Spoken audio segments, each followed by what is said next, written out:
제63편. 다윗의 시. 유다 광야에 있을 때.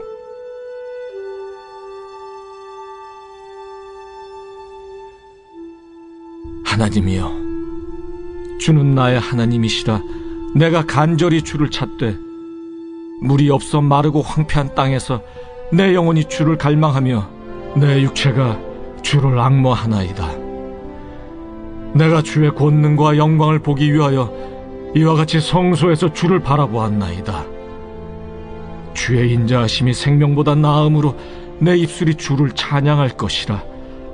이러므로 나의 평생에 주를 송축하며 주의 이름으로 말미암아 나의 손을 들리이다. 골수와 기름진 것을 먹음과 같이 나의 영혼이 만족할 것이라.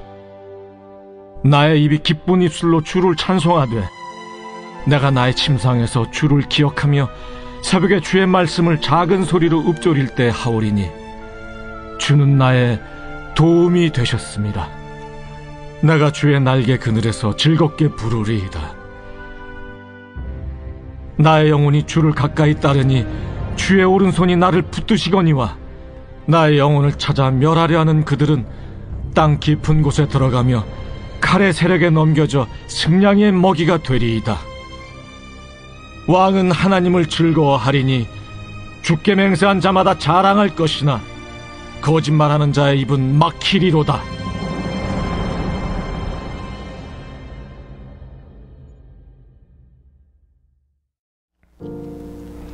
오늘 시편 63편은 아들 압살롬의 반역으로 인해 다윗이 도망한 사건을 배경으로 합니다. 다윗이 압살롬의 반역으로 인해 요단 동편의 마하나임으로 피신하고 유다 광야에 머물렀을 때에 지었던 시로 보입니다. 오늘 우리는 7절 말씀을 통해서 함께 은혜를 나누겠습니다. 7절을 함께 읽겠습니다. 주는 나의 도움이 되셨습니다. 내가 주의 날개 그늘에서 즐겁게 부르리이다. 이 말씀은 다윗이 자주 하나님의 도우심을 경험했다는 것을 뜻합니다. 다윗은 자신의 인생의 어느 한 사건과 관련해서 이런 말을 하고 있는 것이 아닙니다. 만일 그런 의미였다면 그는 주는 한 번 나의 도움이 되셨습니다 라고 말했을 겁니다. 다윗은 주는 나의 도움이 되셨음이라 라고 고백하며 자신의 인생 속에서 하나님이 늘 끊임없이 베풀어 주셨고 하나님께서 도와주셨음을 고백하는 겁니다. 다윗의 이 고백은 주는 내내 나의 도움이 되어주셨다는 것을 의미합니다.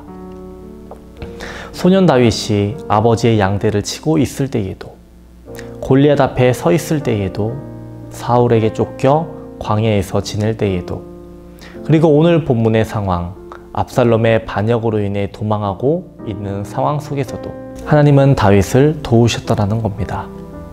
다윗의 온갖 고난 속에서도 하나님은 그의 도움이셨고 그로 하여금 평안하고 용감할 수 있게 해주셨습니다.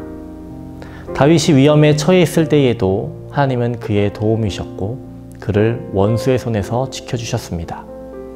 히브리어 원문에서 도움이라는 단어가 창세기에서 남자에 대한 여자의 위치를 설명하는 데 사용된 단어와 동일합니다.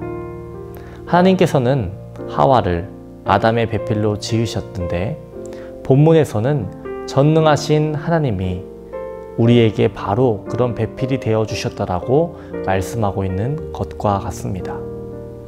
우리 중에는 이 땅에서 우리에게 최고의 도움이 되는 사람, 우리의 마음에 꼭 들게 도움이 되어주는 사람을 가진 분들이 있습니다. 다윗은 하나님이 바로 그런 도움을 주시는 분, 그의 온갖 필요를 아주 적절하고 지혜롭게 채워주시는 그런 도움을 주시는 분이라는 것을 발견한 겁니다. 하나님께서는 자신의 종의 필요와 소원들을 채워주시고 그의 즉각적인 도움이 되어주셨기 때문에 그의 어리석음은 지혜로, 그의 연약함은 능력으로, 그의 슬픔과 근심은 위로로 바뀔 수 있었던 것입니다. 전능하신 하나님이 모든 일에서 사람을 위한 도움이 되어주신다는 것은 정말 너무나도 기이하고 놀라운 일입니다. 그렇다면 하나님은 다윗을 어떻게 도우셨을까요? 훈련시키고 교육시키시는 방식으로 도움을 주셨다는 것에 우리는 주목해야 합니다. 다윗은 주는 나의 도움이 되셨습니다 라고 말합니다. 그는 하나님께서 우리를 대신해서 모든 것을 다 해주셨다라고 말하지 않습니다.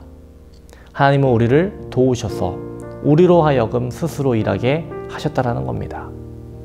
여러분이 어떤 사람을 위해 어떤 일을 해준다면 그것은 좋은 일입니다. 그러나 여러분이 그를 도와서 그로 하여금 스스로 그 일을 할 수 있게 해준다면 그것은 더 좋은 일입니다. 왜냐하면 그 사람이 그 일을 스스로 할 수 있게 도왔기 때문입니다. 그 사람이 그 일을 하는 방법을 배울 수 있게 도왔기 때문입니다. 하나님은 단순히 우리를 어린아이처럼 안고 다니시는 것이 아니라 우리에게 걷는 법을 가르치시고 더 힘있게 하셔서 결국 주는 나의 도움이 되셨습니다 라고 고백할 수 있게 하십니다. 다윗은 주는 나의 도움이 되셨습니다 라고 말하는데 우리는 나의 라는 단어에 주목해야 합니다. 다윗이 주는 야곱의 도움이 되셨습니다 또는 모세의 도움이 되셨습니다 라고 말하였다고 해봅시다. 다윗이 이렇게 말했다 하더라도 그것은 아주 좋은 하나의 증언이 될 것입니다. 그러나 나의 도움이 되셨습니다 라고 하는 이 말씀이 사람들의 마음을 더 강력하게 울리고 생생하게 전달되어 오는 이유는 다윗 자신의 고백이었기 때문입니다. 세계적인 신학자 토레이에게 신학생이 찾아와 이런 질문을 했다라고 합니다. 선생님, 수많은 성경 번역본이 있는데 그 중에서 어떤 번역본이 가장 뛰어나다고 생각하십니까? 토레이는 이렇게 대답했다라고 하죠. 그건 바로 자네 삶으로 번역한 성경일세. 다윗은 주는 나의 도움이 되셨습니다 라고 말합니다. 오직 하나님만을 바라보고 있습니다. 그와 함께 했던 요압이 어디 갔습니까? 세 용사가 어디 갔습니까? 왕의 모든 호위병들이 어디 갔습니까? 원수는 잔인하고 피에 목말라 있습니다. 그런 상황에서 다윗은 자신의 보초들에게 잘 지키라고 신신당부하고 있습니까? 아닙니다. 그는 잠잠히 주는 나의 도움이 되셨습니다. 내가 주의 날개 그늘 아래에서 즐겁게 부르리이다 라고 말하고 있습니다. 환난의 때에 하나님의 자녀들은 하나님 아버지께로 돌아오게 되어 있습니다. 하나님 아버지께로 향하게 되어 있습니다. 믿는 이들은 나침반의 바늘과 같습니다. 여러분은 손가락을 사용해서 나침반의 바늘을 동쪽이나 서쪽 또는 그 어느 쪽으로도 돌릴 수 있습니다. 그러나 손가락을 치우는 순간 바늘은 어김없이 북극을 가리킵니다. 마찬가지로 믿는 이들이 하나님과 함께 있어야 원래의 자리에 있는 것입니다. 우리가 때로는 유혹을 받거나 또는 무력감에 압도되어서 우리가 가장 사랑하는 분에게 무관심해질 수도 있습니다. 하지만 그런 상태는 오래 지속될 수 없습니다. 우리는 하나님 안에서 하나님만을 바라보고 주님 안에서 평안을 누리기를 원합니다. 오늘 하루도 다윗처럼 고백하기를 원합니다. 주는 나의 도움이십니다. 아멘. 함께 기도하겠습니다. 우리의 도움이 되시는 하나님 아버지, 온전히 주님만을 의지하게 하여 주시옵시고 주님이 나의 산성이시고 방패시고 나의 도움이십니다 라고 고백할 수 있는 우리 모두가 되기를 원합니다. 세상이 악합니다. 이 악한 세상 속에서 넘어지지 않게 하여 주시옵시고 유혹들에 무너지지 않을 수 있도록 도와주시옵소서. 우리를 오직 말씀으로 서게 하여 주시옵시고 진리의 말씀을 붙들고 세상을 이겨낼 수 있는 믿음의 사람들 될 수 있도록 주님 도와주시옵소서. 우리와 날마다 동행하시는 주님을 의지할 수 있도록 도와주시옵소서. 하나님, 우리의 발걸음마다 함께하여 주시옵시고 우리를 보살펴 주시옵소서. 코로나로 인해서 교회와 가정이 어려움을 겪고 있습니다. 하지만 그 가운데에서 낙담하지 않게 하여 주시옵시고 주님만을 바라보며 주께서 주시는 힘과 능력으로 모든 것 극복할 수 있도록 주님 도와주시옵소서. 질병으로 고통받는 성도들이 있습니다.